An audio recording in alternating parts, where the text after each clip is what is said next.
You've done this part before. You know it's possible. Just do what you did the first time.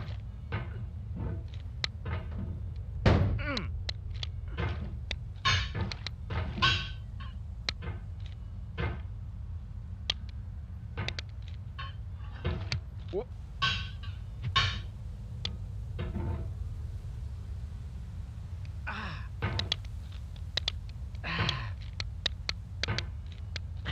Whoop.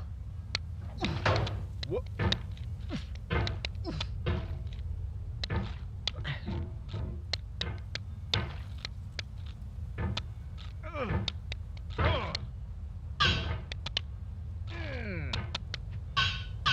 Whoop. Whoop.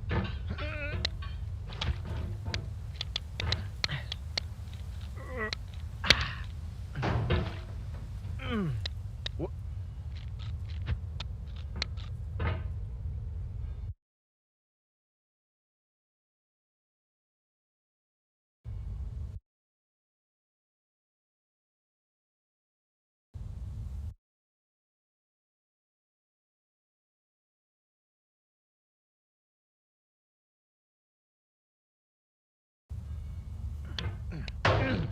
Whoop.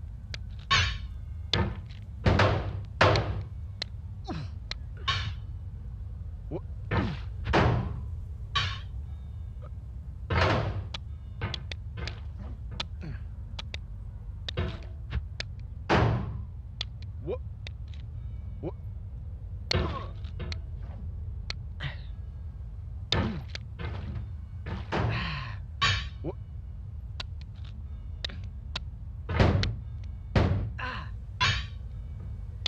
Whoop.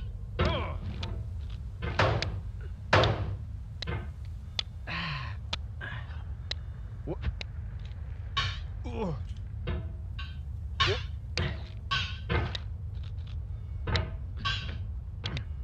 Whoop. Something filled up my heart with nothing. Someone told me not to cry. Now that I'm older, my heart's colder. I can see that it's a lie. The arcade fire.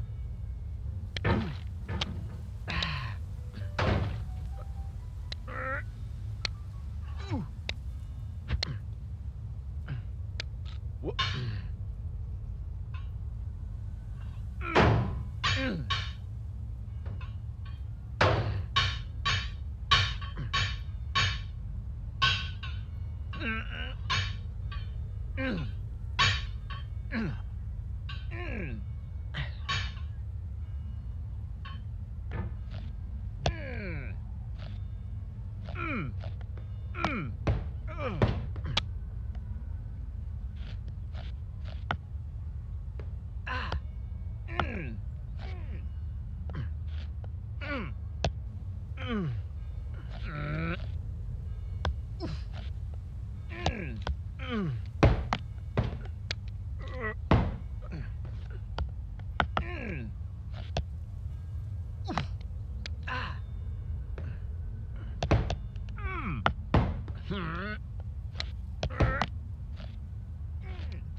Whoop.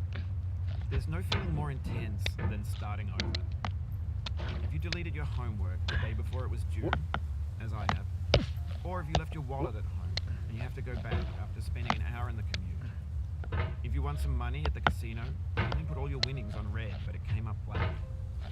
If you got your best shirt dry cleaned before a wedding and then immediately dropped food on it. What? If you won an argument with a friend and then later discovered that they just returned to their original view. Starting over is harder than starting up. What? If you're not ready for that, like if you've already had a bad day, then what you're about to go through might be too much. Feel free to go away and come back. I'll be here. Alright, thanks for coming with me on this trip. I'll understand if you have to take a break at any point. Just find a safe place to stop. Quit the game. Don't worry, I'll save your progress, always, even your mistakes. This game is a homage to a free game that came out in 2002, titled Sexy Hiking. What? The author of that game was Jazuo, a mysterious Czech designer who was known at the time as the father of B games. And B games are rough assemblages of found objects. Designers slap them together very quickly and freely, and they're often too rough and unfriendly to gain much of a following. They're built more for the joy of building them than as polished products. In a certain way, Sexy Hiking is the perfect embodiment of a big game. It's built almost entirely out of found and recycled parts, and it's one of the most unusual and unfriendly games of its time. In it, your task is simply to drag yourself up a mountain with a hammer. And that act of climbing, in the digital world or in real life, has certain essential properties that give the game its flavor. No amount of forward progress is guaranteed. Some cliffs are too sheer or too slippery, and the player is constantly, unremittingly in danger of falling and losing everything. Anyway, when you start Sexy Hiking, you're standing next to this dead tree that blocks the way to the entire rest of the game. It might take you an hour to get over that tree. A lot of people never got past it. You prod and you poke at it, exploring the limits of your reach and your strength, trying to find a way up and over. And there's a sense of truth in that lack of compromise. Most obstacles in video game worlds are fake. You can be completely confident in your ability to get through them once you have the correct method or the correct equipment or just by spending enough time. In that sense, every pixelated obstacle in Sexy Hiking is real. The obstacles in Sexy Hiking are unyielding, and that makes the game uniquely frustrating. But I'm not sure Jazuo intended to make a frustrating game. The frustration is just essential to the act of climbing, and it's authentic to the process of building a game about climbing. A funny thing happened to me as I was building this game. I'd have an idea for a new obstacle, and I'd build it, test it, and it would usually turn out to be unreasonably hard. But I couldn't bring myself to make it easier. It already felt like my inability to get past a new obstacle was my fault, as a player rather than as a builder. Imaginary mountains build themselves from our efforts to climb them, and it's our repeated attempts to reach the summit that turns those mountains into something real. When you're building a video game world, you're building with ideas, and that can be like working with quickset cement. You mold your ideas into a certain shape that can be played with, and in the process of playing with them, they begin to harden and set until they're immutable, like rock. And at that point, you can't change the world, not without breaking it into pieces and starting fresh with new ideas. For years now, people have been predicting that games would soon be made out of prefabricated objects, bought in a store and assembled into a world. And for the most part, that hasn't happened, because the objects in the stores are trash. I don't mean they look bad or that they're badly made, although a lot of them are. I mean they're trash in the way that food becomes trash as soon as you put it in the sink. Things are made to be consumed and used in a certain context, and once the moment is gone, they transform into garbage. In the context of technology, those moments pass by in seconds. Over time, we've poured more and more refuse into this vast digital landfill that we call the internet. It now vastly outnumbers and outweighs the things that are fresh and untainted and unused. When everything around us is cultural trash, trash becomes the new medium, the lingua franca of the digital age. And You can build culture out of trash. But only trash culture. B games, Oh. B movies, B music, B philosophy. What? Maybe this is what digital culture is. A monstrous mountain of trash, ash heap of creativity's fountain. A landfill with everything we ever thought of in it. Grand, infinite, and unsorted. What? There's 3D models at breakfast, Gen X's fanfic novels, Scan magazines, green screen Shia LaBeouf, banned snuff scenes on Live Leak.